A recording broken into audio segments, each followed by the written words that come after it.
what I find pretty funny is that they made a promise to people that if they won a Twitter poll as best of tweets versus Skittles, that they would make this a reality and they would actually move forward on their promise and turn this meme into an actual product that people can buy, and that they would actually sell the Xbox Series X mini fridge. I sort of like how Google doesn't follow the rules when it comes to releasing their new phones. They don't hype anything up. They just say, look, this is what we got. This is when it's coming out. And they don't hide anything. There's always so much hype around when new phones are going to come out, you know? Yeah, so welcome back to my show, guys. We got a lot to cover today. Every single day we go live at 9 p.m. Eastern Time with a new episode covering everything in technology news, some business news, and everything else like that. So if you're new here, make sure to subscribe. But yeah, so Google, they just recently came out and they announced the Pixel 5a 5G by just shutting down, denying rumors that it was canceled. So there had been some rumors that came out that the Pixel 5a 5G was going to be canceled because of what had been happening with the chip shortage around the world and what was going on there. So what they said was, they actually said Pixel 5a 5G is not canceled. It'll be available later this year in the US and Japan, and they announced it in line with when last year's A series phone was introduced. In addition to this, they also came out and people are saying it's going to be very similar in size, in design to the Pixel 4a 5G. And, you know, this, for people who don't know, this is the lower end model for Google's Pixel phone, Google's phones. Pixel 4a, lower model, a little less expensive, more of a budget-friendly phone. And so it's going to have very similar specs in terms of 6.2-inch display, dual rear cameras, headphone jack, like that. It's going to be similar but different. And there's some people who don't like how Google does this, how Google just comes out, they say, you know, here's our phone. This is when we're going to be releasing it. They give you some of the features, some things that, you know, you can expect. People don't like that. I think it's pretty good because now there's always so much hype around the iPhone and some Androids that are coming out and just phones in general with OnePlus that people, so much hype. That's just good sometimes for people to just come out and say, look, this is the phone. We are having it. These are some things that are going to be about it. They don't release all the details, but a lot of things people end up knowing beforehand, and it just gets rid of all this hype and all this, you know, confusion and all the miscommunication going around, because then you hear people saying, oh, the phone's going to have this, the phone's going to have that. But now it's just, no, here's our phone. Take it or leave it. This is what we're doing. So I think it's pretty cool how they do it that way. Also going to expect to see Google Pixel 6 come out pretty soon as well. So interesting how Google always goes about coming out with their new phones rather than hype it up, have all these rumors that it may come out, may not come out, rumors about features. They just say, look, you know, we are having this phone and it is coming out this year. Interesting how they do that. I don't know if you saw this story the other day, but Elon Musk, he came out, he tweeted, he showed about his company Neuralink. We don't hear much about Neuralink. We usually just hear about Tesla, SpaceX, and those are the main companies we hear about with Elon Musk. Sometimes we hear about the Boring Company, some tunnels they're digging, I don't know, something like that. But we got some pretty exciting news from Neuralink because they revealed a video of a monkey, a 9-year-old monkey, playing Pong with a brain implant. The monkey's name is Pager. Pager. And essentially it has a Neuralink brain implant and it's able to play video games controlled with his mind. So in the video, it's about a 3-minute video of the monkey playing a video game, but it has like a straw to drink a strawberry smoothie. But they remove the straw at one point and he's still just playing the game with his brain. pretty cool because this is going to have some pretty cool impacts and real world impacts to help people out, not just, make and we'll play a video game, but the goal of this is going to eventually be to allow people who maybe have some sort of disease or can't function like they used to help them, and also eventually could just be used in everyday life. But one thing in particular that Elon Musk came out and said, which I thought was pretty interesting, was with Neuralink being used to treat people who he said it would enable people who have paralysis to use a smartphone with their mind faster than someone using their thumbs. So that was pretty interesting how it would be able to do that. It makes someone could use their phone faster who has paralysis. Someone could use that phone faster with their brain than anyone else could with their thumbs. Pretty interesting. He said later versions will be able to shunt signals from neural links in brain to Neuralinks in body, motor, sensory, neuron clusters, thus enabling, for example, paraplegics to walk again. Crazy. Also, he goes on to say the device is implanted flush with the skull and charges wirelessly, so you look and feel totally normal. I'm not so sure about how I feel about this, a chip being implanted into my skull. I'm not being the first one to sign up for that, but pretty interesting how it is already able to do some pretty spectacular things, and they said eventually it can make people who either were paralyzed or paraplegics, it can make them walk again. That's pretty incredible. Right now, it's just a monkey playing a video game, but the long-term impacts, the long-term uses for this are going to be huge. And definitely something I'm going to want to see how it develops, but this video of the monkey just playing video games was pretty cool. Pretty cool. You just see it walk up there, starts playing the video games, and I like the different use cases for it. In the past, we've heard him talk about on the Joe Rogan podcast, in meetings before, all the different uses for this. This is really just like version 1.0. We're in like the first inning out of 9 innings for what's going to be possible with the Neuralink. But right now, just, restricted to monkeys playing video games, then eventually going to be for people who have some sort of, either were in an accident or have some sort of disease, to treat people who are in like really rough situations, and then a long term eventually could be rolled out to everyone. So we'll see how that works out, how that actually plays out. Speaking of exciting things, Avengers Campus will be open at Disneyland in California on June 4th, 2021. This is an exhibit that was supposed to have opened over a year ago. It was supposed to open during the pandemic, I believe in July of 2020. They'd been working on this for a while, but because of the shutdowns, because of the pandemic, they weren't able to open this.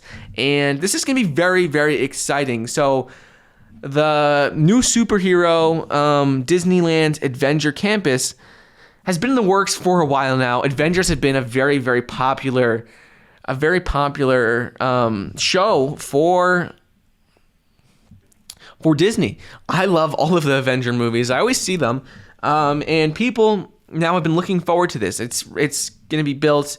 It's replacing a couple of other older exhibits, but according to Josh DeMauro, he told CNBC that it's just awesome. It's they have a lot of different robots and different features and exhibits that have never been seen before. New technology is going to be integrated. One thing that I saw that I found particularly interesting was they had a robot that looks like Spider-Man that essentially can do different stunts, and they call these Stunttronics robot. It performed like acrobatics. That's how advanced this was.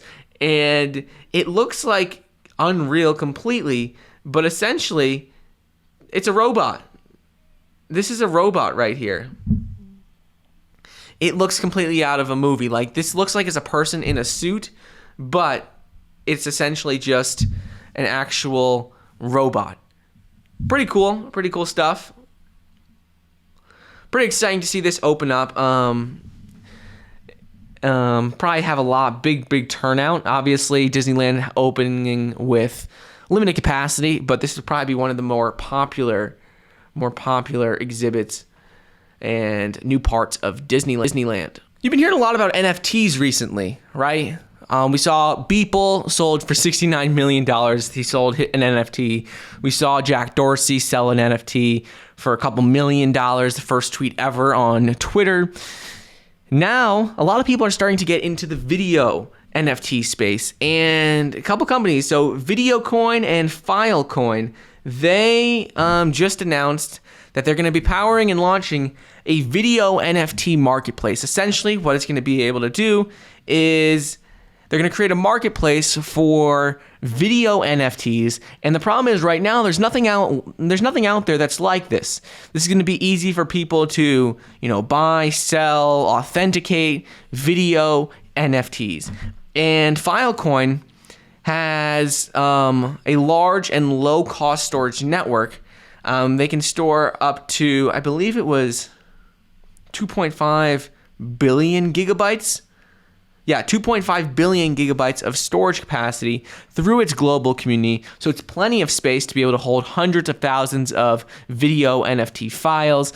And this is pretty interesting because it's going to be the first time that there's going to be a marketplace for video NFTs out there. And this will enable a whole new class of applications for NFTs, like it'll have video origin verification. It'll be like digital collectibles, just like cards. And this is very similar to what people are doing with sports clips for NFTs, what people are doing with songs and things like that. But this is going to allow creators and people a whole new way to make video NFTs. It's going to be much easier to distribute them. And video NFTs, they explain, are just a natural evolution of the NFT space. Now people are really focused more on just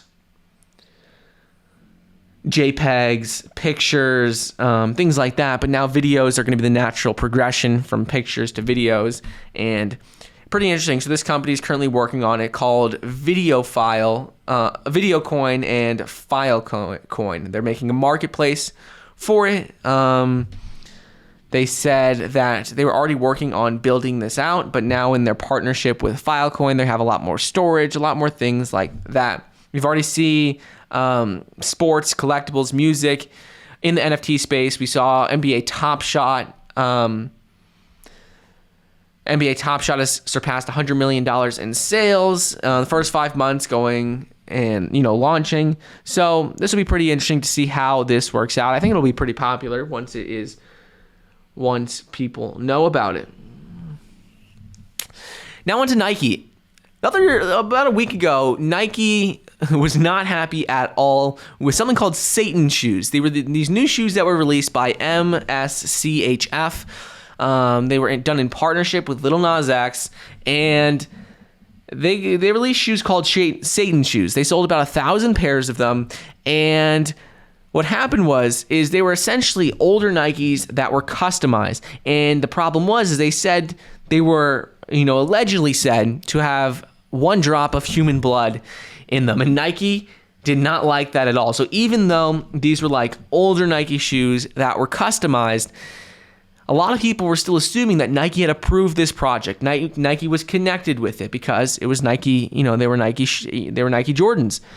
But Nike wasn't a part of it at all. They said they never had approved it. So what happened was they actually sued MSCHF. And finally, though, this lawsuit has been resolved. And they said that the issue has been resolved. They didn't discuss any of the terms of the deal. But apparently, they let people now return their shoes if they want to. They're for $1,018 per pair. For a full refund. I don't think anyone's really going to return them because now on aftermarket, these things are going to sell for way more because of all this drama that's gone on. So I don't think anyone's going to resell them. And there was one pair that wasn't sold. That pair was going to be used to give away in a sort of event with CHF and Lil Nas X. Now they're not going to give that pair away. They they're not going to do anything with that pair. So they said they did reach an agreement. We don't know exactly what the terms of it were, but they said essentially MSCHF, their attorney, said that they were pleased with what happened anyways. It was really the main goal was to get a lot of attention for Lil Nas X. A lot of attention out there for his music and what was going on. And they did that anyways for his new songs. So the goal of it was accomplished.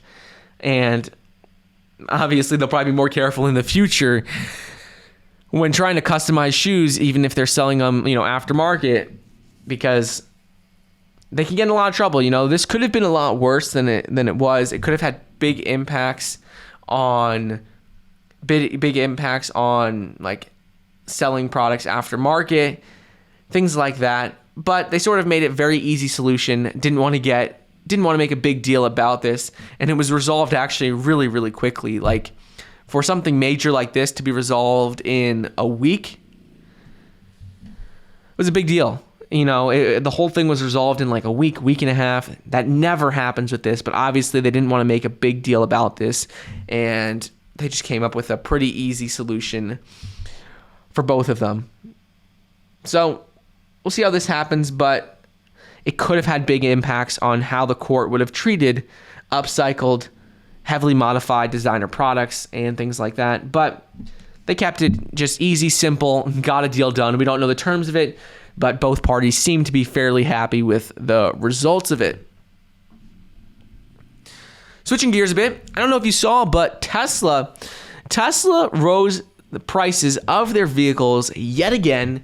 This is like the third time they've done it this year alone, and third time in the last month. And right now, the Model 3 standard range increased $500. Model 3 long range non-performance increased by $500. Model 3 performance increased by $1,000. Model Y long range non-performance increased by $500. And the other models stayed the same. But basically, this is a pretty big deal. It shows either one of two things. Which I think both of them are true. But it's either that there's a lot of demand for Tesla vehicles out there and they can't keep up with it. That is obviously true. There's no denying that. Right now, Tesla has about 9 days of supply in terms of their vehicles. Most car manufacturers have between 60 and 90 days of supply. So having only 9 days of supply in their factory shows that they're struggling to keep up with demand. That's the first thing.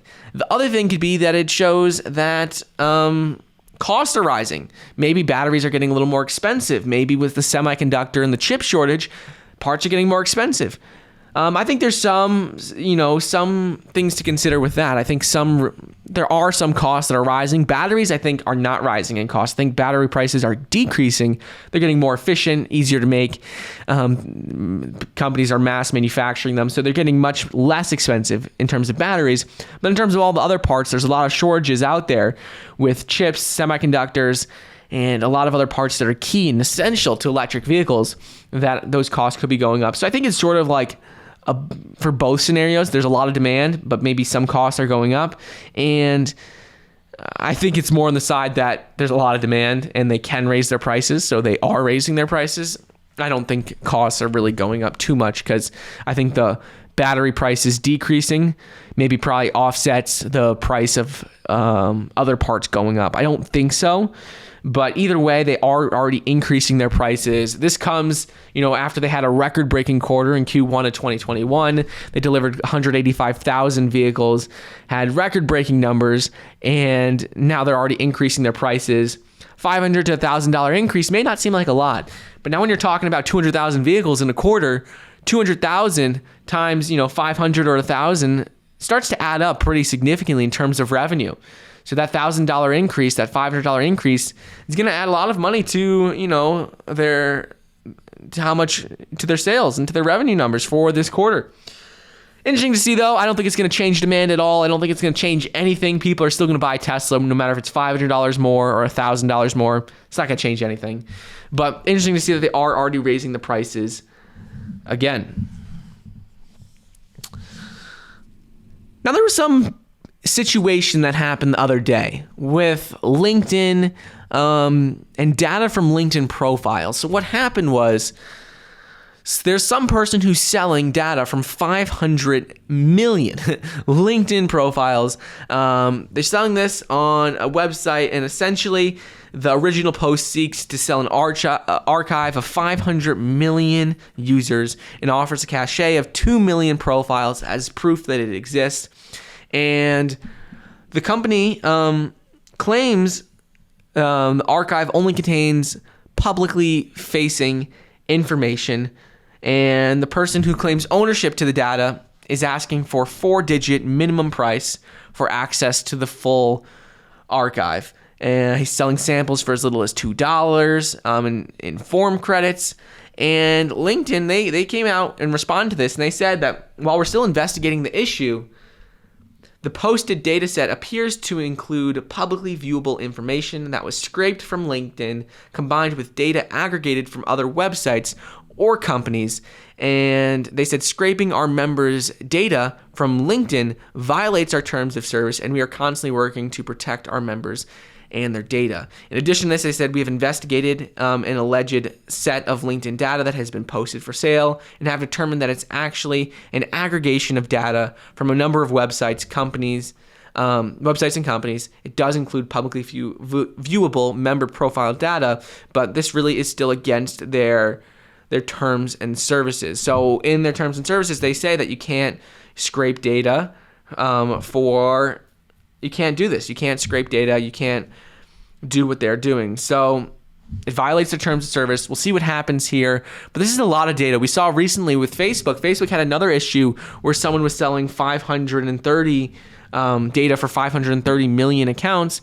So we'll see. This is a pretty common issue. We see this happen a lot with a lot of social media platforms where people are scraping data, then selling the data, and a lot of the times it violates the terms and conditions when people sign up, and these things get shut down. So we'll see what happens here, but it's not like anyone is at risk because it is publicly facing information. So there's nothing to worry about there, but still, it does violate terms and services, so something to keep an eye out on moving forward.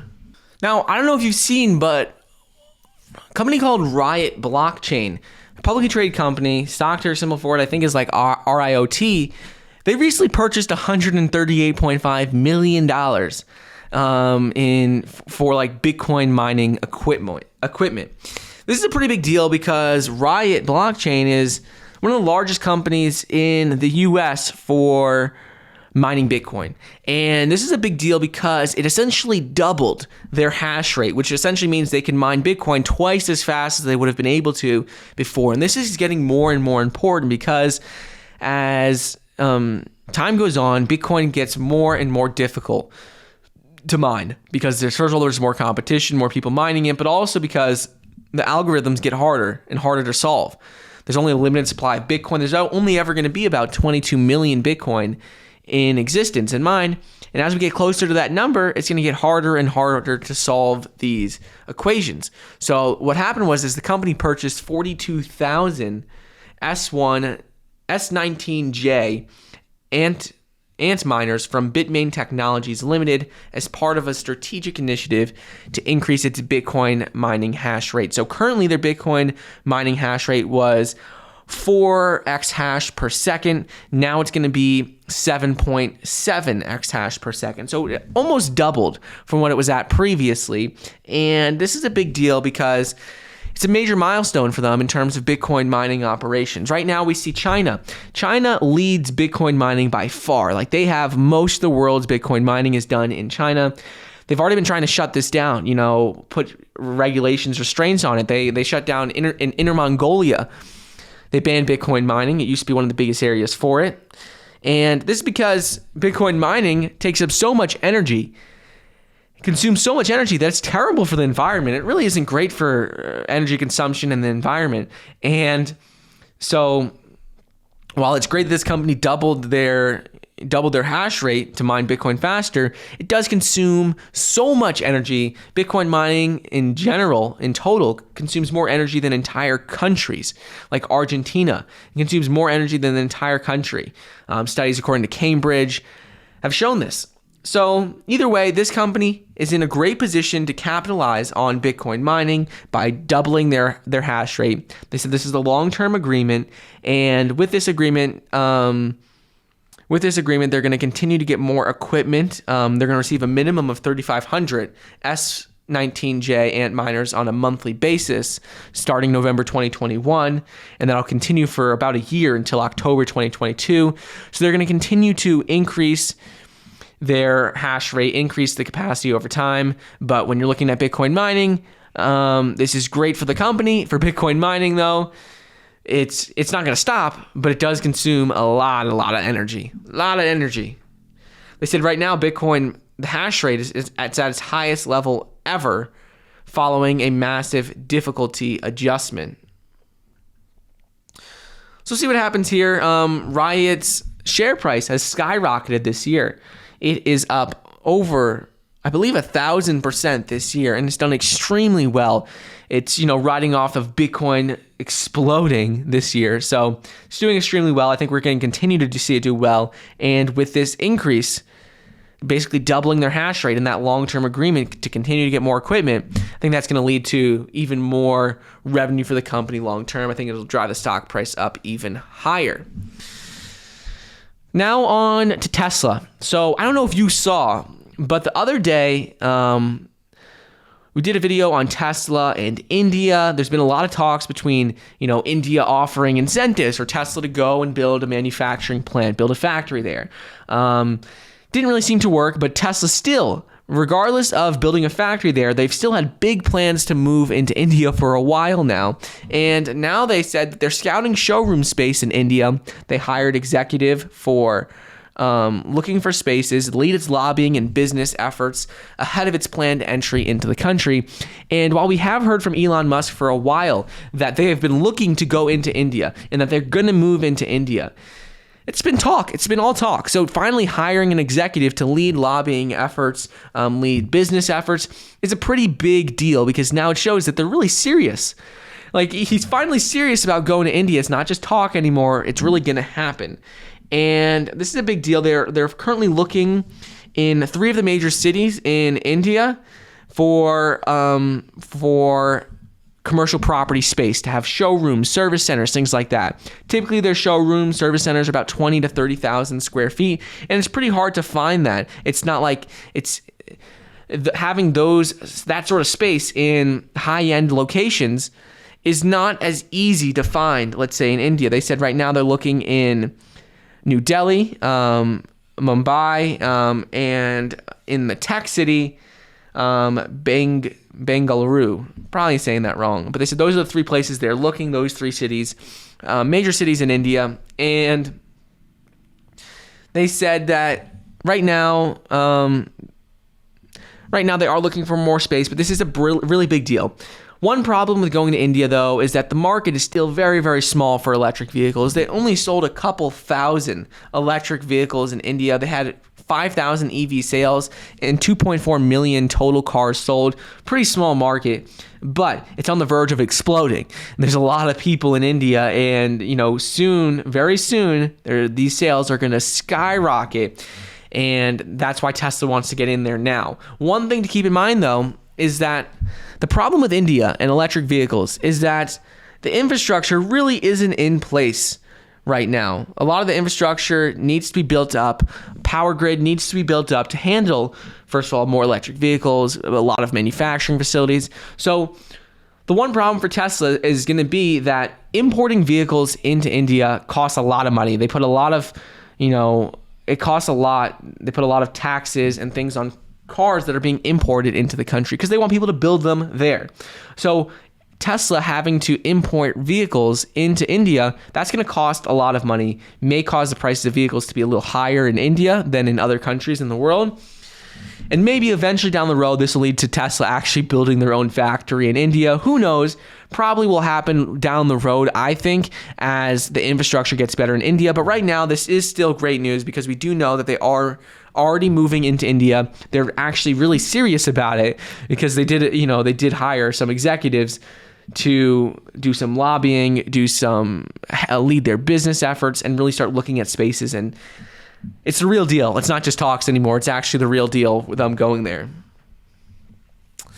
Now, probably one of the craziest stories, I don't know if you saw with Xbox, the Xbox Series X and the fridge. So they gave out as part of like a competition earlier in the year, within the last 12 months, an Xbox Series X that looked like like an actual Xbox Series X fridge.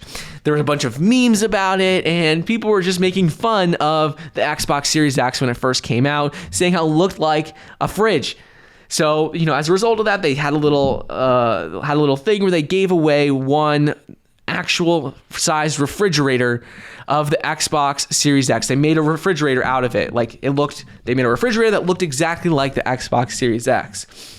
And now, what I find pretty funny is that they made a promise to people that if they won a Twitter poll as best of tweets versus Skittles, that they would make this a reality and they would actually move forward on their promise and turn this meme into an actual product that people can buy, and that they would actually sell the Xbox Series X mini fridge. It would be an actual product. And they did win this tweet. They won 50.5% versus 49.5% versus Skittles. And as a result of this, they said, now we're going ahead. We're going to build an actual mini fridge that looks like an Xbox Series X. And I think personally, I actually think this looks pretty cool. In my opinion, this actually looks really, really cool because it looks exactly like an Xbox Series X, where you normally put a disc, the disc drive, that's the handle to open it up, where the Xbox logo is. It still lights up just like the Xbox would, and this looks actually really cool in my opinion. We don't know the exact details, how many they're going to sell, when it's going to be available, what the price would be, but we do know that they are going to move forward with this and that it actually will happen. They said it's going to go into production sometime during this year in 2021, but we don't know how many fridges it'll make, if or when, how many people are going to be able to buy them. We don't know all the specific details, but pretty cool. I think this will actually be a pretty big success. I would probably buy one. I probably would buy one. I think it's pretty cool, pretty funny, and it does look like a mini fridge. It looks like a cool mini fridge, like a cool designed mini fridge. So if they turn this meme into reality, into an actual product, now they're going to start selling them. And who knows, this could actually be a really big success and actually be a product that they make a lot of, sell millions of. Very possible that it could happen. So we'll see what happens there, but I hope you guys enjoyed today's episode. Covered a lot of different topics. If you're new here, make sure to join us every day, 9 p.m. Eastern, for a new episode. Talk about tech, business news, and other things, pop culture. So hope you enjoyed. Don't forget, you can get 4 free stocks valued up to $1,600 when you download the Webull investing app using the link down below. Hope you enjoyed, and I'll see you guys in the next episode.